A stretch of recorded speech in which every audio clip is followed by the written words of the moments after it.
Okay, I'm going to start this by explaining, because I worry that what I'm going to do here is, it sounds like, I feel like who am I to make this statement, okay? So I'm going to let you know this in advance. I was in 10th grade when I dropped out. Many reasons for that. But I did drop out. I'm mostly self-educated. Grammar's not the greatest, spelling's not the greatest. I have life experiences, and I tend to be empathic. I can feel empathy for people. I worry.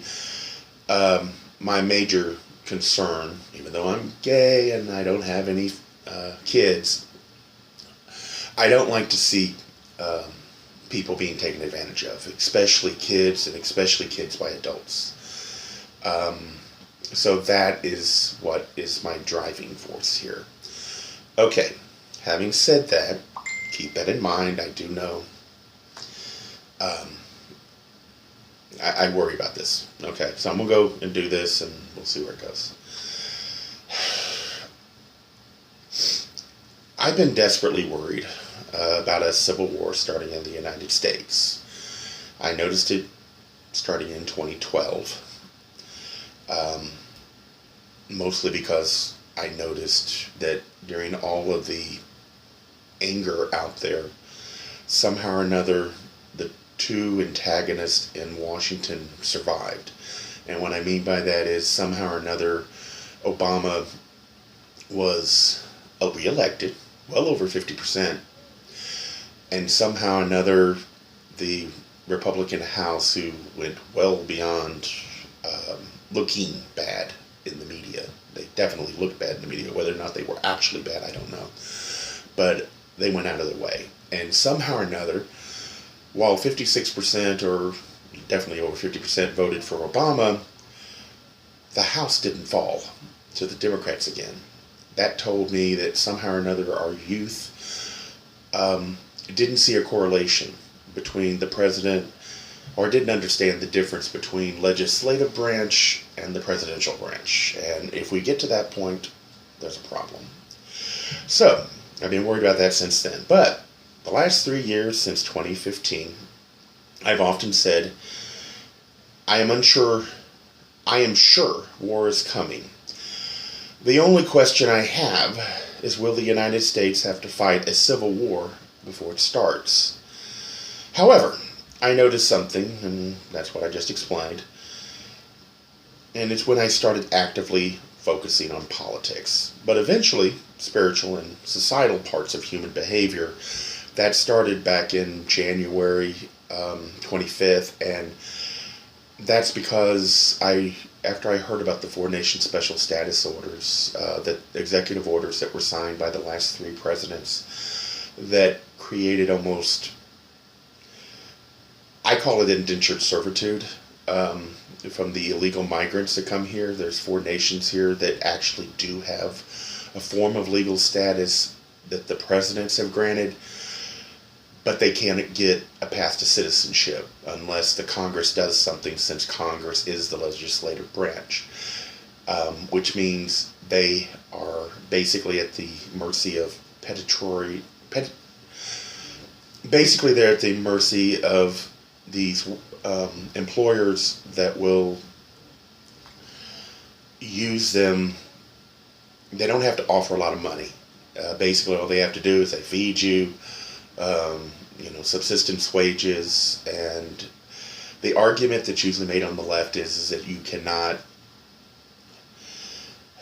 We need the workers because our workers, our citizens, will not work those jobs. And the problem with that is, they're probably right, and the reason why is because the reason why we will not work those jobs is because we have laws, and we can embrace those laws, and we're protected by those laws. So we have a thing called the minimum wage. They have to pay it. If we give these citizens, or these migrants, citizenship, they won't work those jobs either, which means we need to get people to come in and replace them. And so that's what I call indentured servitude, because it's a form of slavery where you agree to work for someone for a set amount of time, except for the problem here is there's no set amount of time. You just are given a promise. And after you've worked that long a time, they'll give you whatever you are working for. And then you're free to go. That to me is indentured servitude, and that is why I keep referring to the return of slavery to this country. And it irritates the heck out of me, because we're fighting another war again on cheap labor. I know on the left they see it as racism, on the right they see it as states' rights. To me, when I start to hear fights over cheap labor, that's what it says to me, slavery. Okay? That's where I'm at. So, anyway, that's why I lost hope that the United States itself could be put back together. I'm not sure if it can be. I don't see how we get back to the Constitution. That's the problem. Anyway, so I started to focus on laying the seeds to another generation, a future generation, and I hope the United States would survive until that point. But then the hashtag walk away movement happened, and it reawakened the hope that there may still be a chance. And that inspired me again. Okay, today I wonder, maybe we have been fighting a civil war already. It's not a traditional war that's fought with bullets and men strewn across the battlefield. It's not covered in blood. It's a war of the mind, one that hasn't yet been lost. A war on the battlefield of ideas, and the goal is the soul of the nation and its citizens. Now, while blood has been spilled, to a limited degree, it's nowhere near what it was in 1860, those 4 years. Some violence has been witnessed. It is nothing compared to what a real war would do to this generation. In colleges and the military, it is one that can be fought by old and young, male and female, and the only losers are the ones that are willing to stubbornly follow a set course. It isn't being fought in the material world, where muscle and bone are needed, but the soul and heart are the land, and the bullets are the strength of ideas, and the ability to control and discipline those ideals are the best. Why did I say that? Why did I go through all this detail? It sounds like just a speech that means absolutely nothing. Why I spent so much time on that part was because I woke up yesterday and I asked myself, what is the goal that we have? Is it to expose those that have persecuted us, or to defeat their goals that do persecute us? The first could cost you this war and start a traditional war that I am desperate to avoid. The second, you could gain both without the bloodshed and the shame we all fear from the Civil War of 1860. I think we also had a moment during that time to back off, that we were fighting ideas, and because of arrogance on both parts, one side panicked and started a war. It takes two to have one.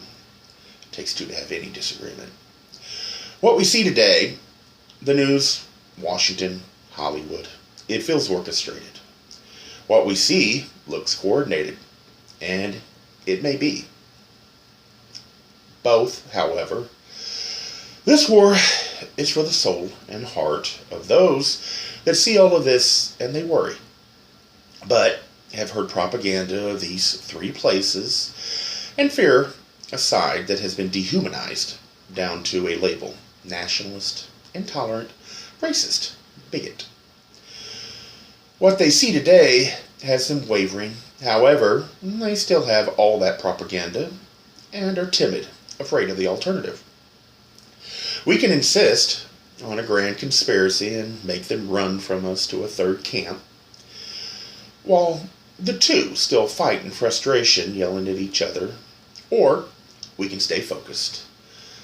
Understand this fight is based on reassuring them we are not the rabid, crazed lunatics we have been portrayed. I plead with all. I desperately want to avoid conflict, fought with bullets. I think this war can still be won. if we keep in mind that the goal is to defeat the other side's extreme tactics without focusing on labeling them. It's not necessary to call it a conspiracy. It quite honestly could just be petty people that are looking out for their own best interest and riding a whatever movement they want. You do have a thing called groupthink, and it doesn't necessarily have to be planned out. We have been divided by petty people that care only about what they can gain. Do not let them succeed by reacting instead of thinking before you act.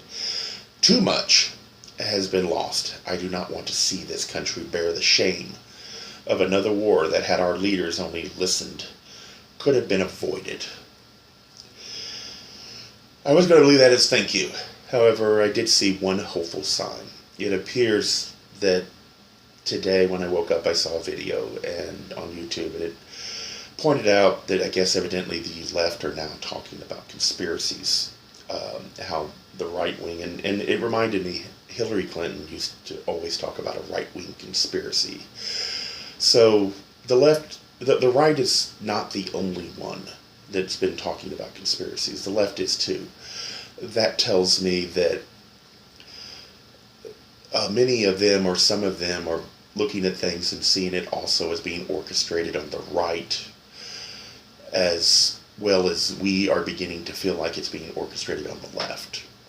So that also gives me hope that not only can we win, but that they think we can win as well, or fear that we already are.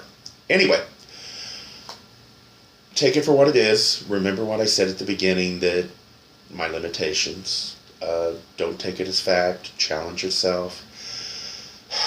Think for yourself. And remember that just because they have a PhD, just because they're on TV, just because their megaphone's a little bit louder,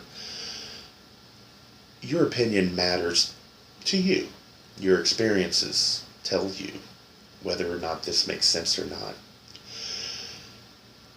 Take their advice, listen to it, but also rely on yourself enough to realize you have a right to an opinion, and your opinion has as much validity as theirs does. Thank you. And, by the way, mine as well. Thank you.